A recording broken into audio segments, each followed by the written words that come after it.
महात्मा गुरुजी गुरुमा तथा विद्या मंदिर गोंदिया पटना परिवार तरफ हार्दिक स्वागत तथा अभिनंदन।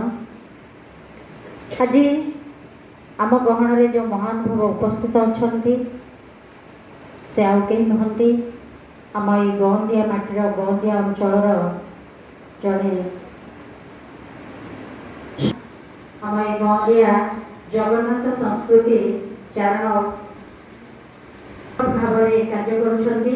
जगन्नाथ संस्कृतिर प्रचार प्रसार दिगरे जगन्नाथ चतुर्थ जहाँकर बड़ बड़ आखि दुईटा सब अनेक अच्छी से चका नयन चका बदन बलियार भोजन जेते कहले निश्चित आमर भाषा नहीं आमर सेतिकी शक्ति नहीं जे आम गहन रे परोसी देइछंती किछि भाव भक्तिर मुहूर्त आगे को आमे निश्चित भाव में से दिगरे परिवेशन करने को जाउछि। भारत माता जय जय जगन्नाथ जय जगन्नाथ। नमो भगवते वासुदेवाय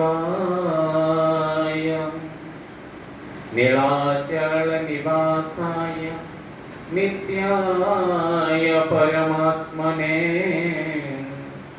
बलभद्र सुभद्राभ्यां जगन्नाथाय ते नमः जगन्नाथाय ते नमः। जय जगन्नाथ। अनंत कोटि ब्रह्मांडर नायक मर्यादा पुरुषोत्तम जगन्नाथ भगवान अपार कृपारु गिरिधारी आश्रम 40तम वार्षिक उत्सव पालन करने को जाउछि।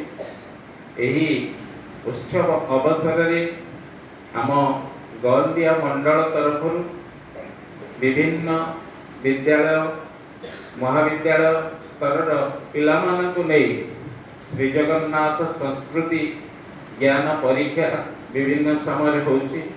जाहु आज बड़ सौभाग्य दिन प्रधान गुरुमानकर अनुमति क्रमे एवं समस्त गुरुजी गुरुमानकर सहयोग आज गोंदिया सरस्वती शिशु मंदिर रे पिलामानंकु जगन्नाथ संस्कृति संबंध रे दुईपद कथा एवं पिलामानक भितर थिबा प्रतिभा को विकसित करिबा होछि ए जगन्नाथ संस्कृति रो प्रयास। शास्त्र कही कपिल संहिता रे कह जायछि वर्षाणां भारत श्रेष्ठ देशानां उत्कलस्कृत उत्कलस्य समदेश देश नास्ति महितले। जेते देश रहिछि पृथ्वी रे America England German France Tharu बड़ बड़ देश भितर ए भारत वर्ष होछि श्रेष्ठ। समग्र विश्व को आध्यात्मिकतार जो ज्ञान दबार गुरु पदरे अभिषिक्त होबार योग्यता केवल भारत वर्षर अछि। तो सही न्याय भारत वर्ष रे जेते प्रदेश रहिछि जेते राज्य रहिछि तन्मध्यरु श्रेष्ठ होछि ओडिशा। ए ओडिशा जगन्नाथंग पई आमे माने विभिन्न देश रे ठाकुर देशर लोक कही आम मानकर पादर धूଳି को से मथार बोली करथांती। तो सही न्याय आमे माने उत्कल रे जन्म ग्रहण करिछे सत किंतु जगन्नाथ के विषय रे आमे माने बहुत अज्ञ अछि। जगन्नाथंकर सेवा नीति नियम सर्वोपरि जन्म मृत्यु पर्यंत आमे माने समस्त जगन्नाथ संस्कृति सहित अंगांगी भावे जड़ित। गोटे पिलाटे जन्म होवा क्षणी 21 दिन पर तार जो दिन जातक कर्म संस्कार करा जाउची 16 संस्कार भितर जातक कर्म संस्कार रे जगन्नाथंकर जी होचंती आद्य प्रतिनिधि गजपति महाराज जी होचंती चलंती विष्णु कहले अतिथि हो नाही तांको नारे जातक कर्म बा जातक संपादित होई थाए एवं सर्वप्रथम तांको नारे ही जातक गणति होई थाए। सेई पिला विद्यारंभ संस्कार रे जेते प्रवेश करे पिला को शून्य रु तीनोटी शून्य बा तीनोटी शून्य माध्यम तार पाठ पढ़ा ही आरंभ होई थाए। तो ये होची द्वितीय कथा। तृतीय रे सेई पिला जेते बेले विवाह बयस रे उपनीत हुए माळी महाप्रसाद जगन्नाथଙ୍କର नगले निर्बंध कार्य समापन होई नଥାଏ ସେଥିପାଇଁ ଆମେ ମାନେ ଜଗତର ନାଥ ଜଗନ୍ନାଥଙ୍କର ମାଳି ମହାପ୍ରସାଦ ନିର୍ବନ୍ଧ କାର୍ଯ୍ୟରେ ପ୍ରଥମେ ସ୍ଥାନ ଦେଇଥାଉ। ତତ୍ପରେ ମଣିଷର ଯେତେବେଳେ ମୃତ୍ୟୁ ଅବସ୍ଥା ଆସେ ବୃଦ୍ଧ ଅବସ୍ଥା ଆସେ ଓଡ଼ିଆ ସଂସ୍କୃତିରେ ଏହି ବିଶ୍ୱାସ ରହିଛି ମୁଣ୍ଡ ପାଖରେ ଭାଗବତ ଅଧ୍ୟାୟ ନିଶ୍ଚିତ ପଢ଼ାଯିବ ଏବଂ ତୁଣ୍ଡରେ ଟିକେ ନିର୍ମାଲ୍ୟ ଦିଆଯିବ। ଭକ୍ତମାନେ ବହୁ ସଂଖ୍ୟାରେ ଆସୁଛନ୍ତି ସେମାନେ ଜଗନ୍ନାଥ ସଂସ୍କୃତିକୁ ଯେଉଁଭଳି ଭାବରେ ଆପଣେଇ ନେଲେଣି କିନ୍ତୁ ଆମେ ଓଡ଼ିଶାରେ ଜନ୍ମଗ୍ରହଣ କରିଥିବା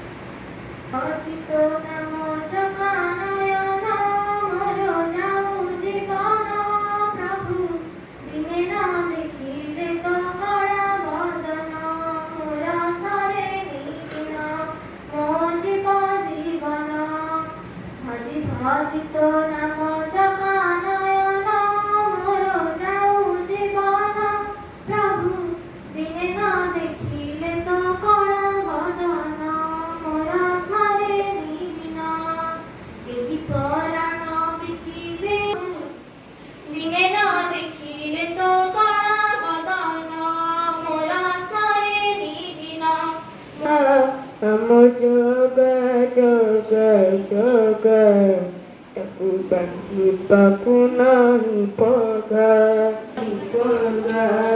kebe choso tamara neho kebe devo ki achi dalua kebe choso tamara neho kebe devo ki achi dalua amo joga joga joga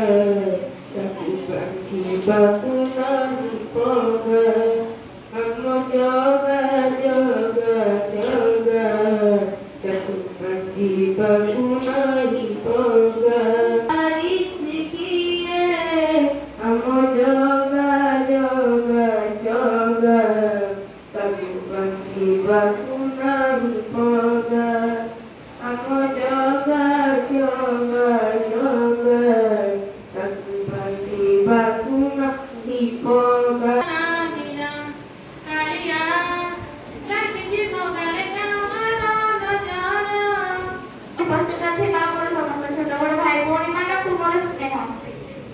आज एठारे मते जगन्नाथଙ୍କ ସଂସ୍କୃତି ବିଷୟରେ କିଛି କହିବାକୁ ସୁଯୋଗ ମିଳିଥିବାରୁ ମୁଁ ନିଜକୁ ଧନ୍ୟ ମନେ କରୁଛି। ଆମ ଦେଶରେ ଅନେକ ଧର୍ମ ଅନେକ ଜାତି ଅଛି। ଶାକ୍ତ ଧର୍ମ ବୌଦ୍ଧ ଧର୍ମ ଜୈନ ଧର୍ମ ଆଦି ଅନେକ ଧର୍ମକୁ ଶ୍ରୀ ଜଗନ୍ନାଥ ଧାରଣ କରିଛନ୍ତି। ଆଦିବାସୀ ଠାରୁ ଆରମ୍ଭ କରି ବ୍ରାହ୍ମଣ ଚାଣ୍ଡାଳ ଜଗନ ପର୍ଯ୍ୟନ୍ତ ସମସ୍ତେ ହେଉଛନ୍ତି ଶ୍ରୀ ଜଗନ୍ନାଥଙ୍କର ସନ୍ତାନ। ଶ୍ରୀ ଜଗନ୍ନାଥ ହେଉଛନ୍ତି ନବଗ୍ରହଙ୍କ ମିଳିତ ରୂପ। ବିଶ୍ୱବସୁ ସବୁର ପ୍ରଥମେ ଶ୍ରୀ ଜଗନ୍ନାଥଙ୍କୁ ନୀଳଗିରି ଗୁମ୍ଫା ଭିତରେ ପୂଜା କରୁଥିଲେ। ଉତ୍କଳର ଇତିହାସ କହିଲେ ଶ୍ରୀ ଜଗନ୍ନାଥଙ୍କୁ ହିଁ କାରଣ ନୀଳଜଗନ୍ନାଥ ଏହାକୁ ନିଜେ ନିଜର ବାସସ୍ଥାନ ରୂପେ ବାଛିଛନ୍ତି। ଶ୍ରୀମନ୍ଦିରର ରତ୍ନବେଦୀରେ ଚତୁର୍ଥ ମୂର୍ତ୍ତି ହେଉଛନ୍ତି ଦାରୁ